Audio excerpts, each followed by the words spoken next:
My friend's girlfriend is plagued with mental demons, all of them telling her I'm trying to steal her man. Now I avoid them like the plague, but somehow I'm still living rent-free inside her head. Posted by you/particular anxious 208. Miles and I are in our early 20s. We have known each other since we were 2 because our parents are best friends. Now, I wouldn't say Miles is my best friend.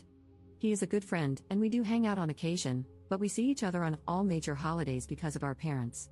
The problem started because of a dumb childhood memory. When we were 8, we had a wedding play in the school aftercare program. I played the bride, and Miles was the groom. It was a play with horrible songs and uncoordinated kids.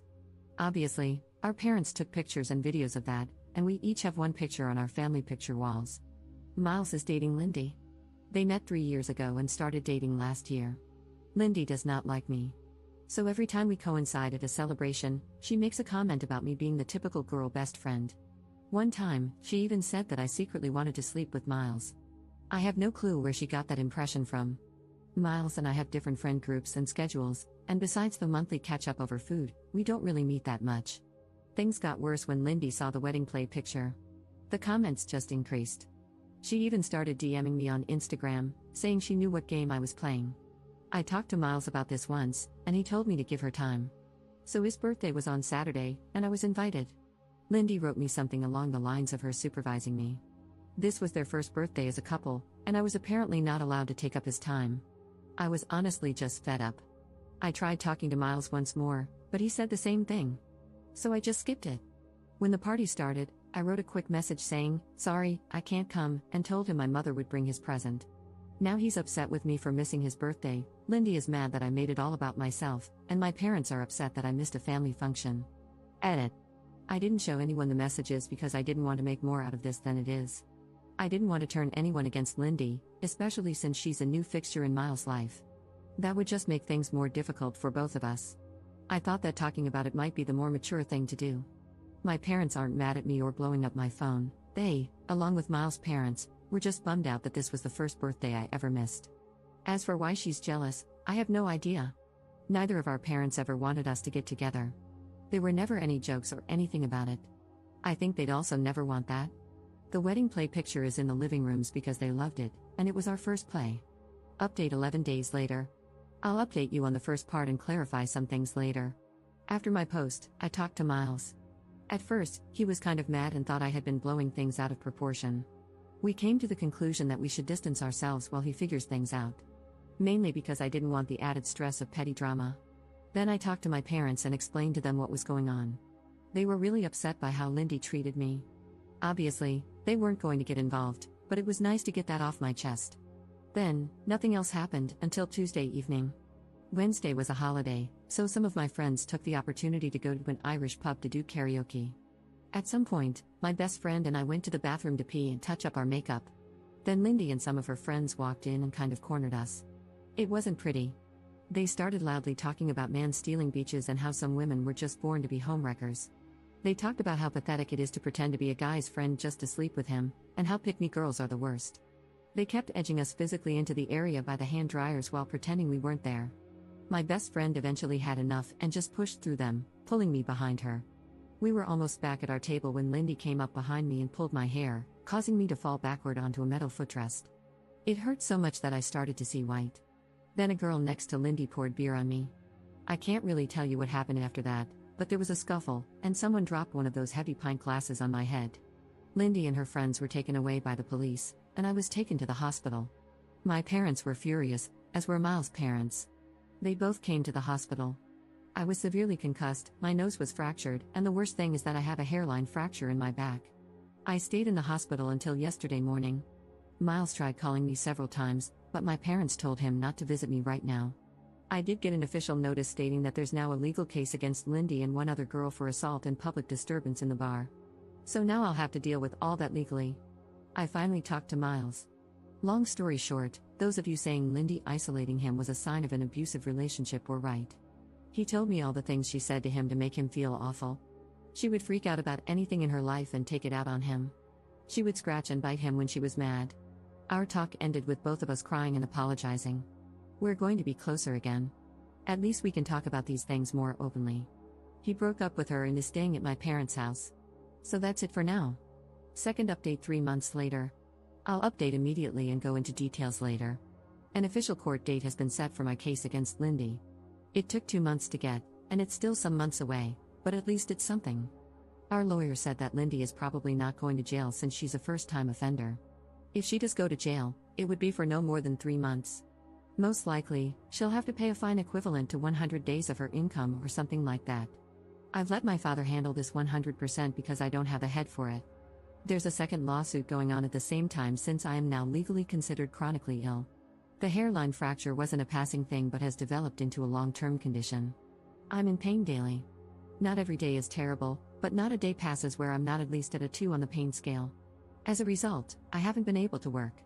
Right now, my insurance pays 75% of my former income, and my workplace covers the rest, but I will probably get fired. So, my insurance filed a claim against Lindy to cover my lost wages. I'm currently not in contact with Miles. I try to be supportive, but being disabled by his jealous ex-girlfriend has made me bitter toward him. He was a victim, but now I can't live my life, and I partly blame him for that. I'm in therapy to work through all of this and have taken up some new hobbies.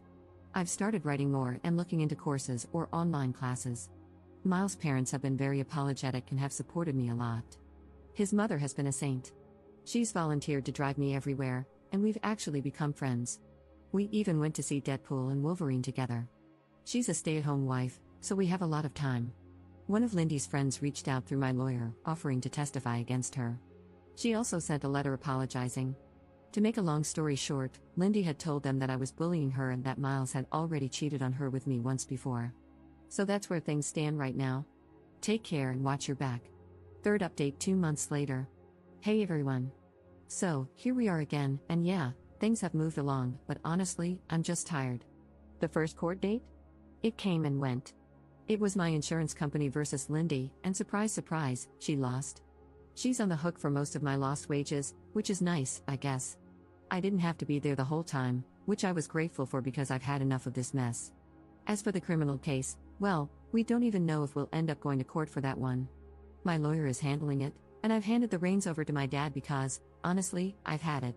I'm no legal expert, and after that insurance loss, Lindy's in a bad spot. Her legal team is apparently scrambling to do some serious damage control, but at this point, that's not my problem. More of Lindy's friends have crawled out of their hidey holes to give testimony. Turns out this wasn't her first rodeo. Another girl came forward with evidence of Lindy pulling similar stunts back in high school. This poor girl was just sitting next to Lindy's then boyfriend, being a normal human, and Lindy went off the rails, starting rumors and even spreading literal breadcrumbs on her table to trigger her celiac disease. Yeah, she's that kind of psycho. No one could prove it at the time, but now, with all these friends popping up, it's all coming to light. And believe me, these girls didn't have some moral epiphany, they're just terrified of getting fired or having anything negative pop up in their records. The receipts are coming out, and it's getting uglier by the day. Now, let's talk about Miles, because that's a whole other dumpster fire. I'm still not speaking to him. Turns out he's known for a while that Lindy was threatening him with bad things if he didn't cut me off and make his parents stop talking to me. And this idiot laughed it off, thinking she meant breaking up with him or something. But no, she was dead serious. She even started stalking me and one of his cousins. She made a fake profile and was sending cryptic messages to his cousin. What did Miles do? He talked her down. Yeah, that's it. She kept giving him ultimatums, and he just rolled with it. So, yeah, I'm even angrier at him now. He knew she was unhinged and didn't do a damn thing about it. He let her spiral while I got dragged through the mud. His dad finally got involved and dragged him to the police, where they filed reports about all the crap Lindy pulled. They have evidence now from the stuff with his cousin and even photos from when Lindy got physical with him. So, at least something's happening on that front, but it's too little, too late if you ask me. As for Lindy, well, she's gone radio silent. Except for TikTok, of course. My friends keep sending me her cringy videos, and it's honestly kind of disturbing. She's acting like nothing's happening, like her whole life isn't unraveling. She's got a new boyfriend now, and they're making those awful lip-sync videos together. I think she's living at his place, but who knows? Maybe her parents cut her off. Wouldn't be surprised. Oh, and the guy? Yeah, one of my friends looked him up. Let's just say he fits right into her pattern. As my grandma would say, there's a lid for every pot. On the health front, still nothing good to report. My pain hasn't improved, and I'm now waiting for a surgery appointment, which looks like it'll be early 2025. The pain is radiating to my left hip now, which is just great. I feel like that sad little dog from the Black Cauldron. But, hey, silver lining, I've made friends with a few of the nurses who work with me. One of them braids my hair, which is kind of sweet. I'm also seeing a physiotherapist regularly, mostly for massages at this point. It helps, but some days I feel like I'm just patching myself together with duct tape. The therapist suggested I start doing pool exercises, so now I'm in an aqua aerobics class for seniors. No, there isn't a disability-specific class in my town, and frankly, I didn't feel like looking too hard. The old ladies are a riot, though. Well, except for one who always looks miserable, but honestly, I'm not one to talk. One piece of good news, I finally got approved for a wheelchair. So, at least I can go out with my friends without feeling like my body is falling apart after an hour. I've also been taking a few university courses for fun and playing way too much Fallout. So, there's that. And that's where we are. It's still a mess, but I'm just doing what I can to get through it. Thanks for sticking around, I guess. Fourth update 5 months later. Hi, everyone. Things have finally settled enough for me to share an update. The court case is over. Lindy was sentenced to actual prison time, with none of it suspended. She also has to pay restitution for my medical expenses, lost wages, and pain and suffering. The court didn't miss a thing. They went through all the evidence, testimonies, and even the messages, and it was clear who was at fault. I cannot tell you how much of a relief it is. During the trial, Lindy claimed I had been bullying her and that I planned the pub incident to ambush her in the bathroom where there were no cameras. She said I struck first. 2 of her friends backed her up, but the third one, who was also part of the attack, ended up telling the truth to avoid harsher punishment. It was obvious their stories didn't line up, and when the outside CCTV footage and witnesses from the pub were brought in, her whole narrative fell apart. The court didn't buy it, especially with all the messages Lindy had sent me before the incident. She could not explain why someone supposedly bullying her would also be the one receiving threats from her. It also came out that Lindy and her new boyfriend had been intimidating witnesses. He even messaged me on Instagram, trying to get me to say something incriminating or admit to something I didn't do.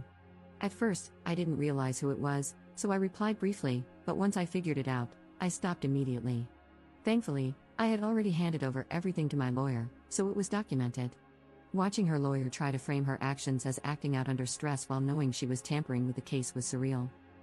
There was a moment outside the courtroom where my parents and Lindy's parents talked. It wasn't an argument, but it was uncomfortable. My parents pointed out how everything presented in court made it clear what Lindy had done. Lindy's parents didn't argue back, but they seemed completely out of their depth. They mentioned being shocked by how much she had escalated things and admitted they hadn't understood how serious it was. They've taken on the financial burden of her restitution, which means I know the money for everything will come through. It's hard to say if they're doing it out of guilt or to protect their image, but either way, it's one less thing for me to worry about. Adjusting to my new normal has been a mixed bag. The chronic pain is still there, and my surgery isn't happening for a few more months. I've also been dealing with the endless back and forth of German bureaucracy. My insurance keeps sending letters asking, "Hey, you still disabled, lol?" As if chronic pain and an unhealed fracture could magically fix themselves. Every time I think I'm done explaining my situation, they send me another form to fill out. It's exhausting, but my doctors have been really supportive and always help me get the paperwork sorted. Some days are harder than others, and there are moments when I feel sad about how much my life has changed. A few months ago, I was stuck in that sadness, angry all the time and constantly thinking about how unfair this all is. I think I was grieving the life I thought I would have. Now, though, I've accepted that this is my life, and even if I never fully heal, I know I'll manage. I'm not letting Lindy take up any more space in my head than she already has. I've started focusing on things that make me happy again. My friends and I started a Dungeons & Dragons campaign, and they come over to my place to play. They're so patient when I need breaks or when the pain gets bad. Through that group, I met someone.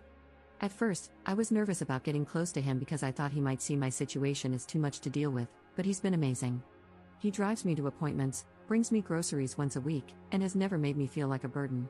I'm falling in love with him, and for the first time in a while, I feel hopeful. I've also been keeping my mind busy with courses and finally rewatched all of How I Met Your Mother. Sometimes I catch myself comparing my old life to this one, and it makes me sad, but I don't stay in that feeling as long as I used to. I've started finding a balance between moving forward and letting myself feel everything that comes with this new chapter. I've distanced myself from Miles' parents. They were wonderful to me, but I realize he needs their support now more than I do, and it should be undivided. I still don't know if I can forgive him. To this day, I haven't. Thank you to everyone who has supported me through all of this. It has been a long road, but I finally feel like I'm on the other side of it. Take care of yourselves and hold on to the people who make your life lighter. They make all the difference.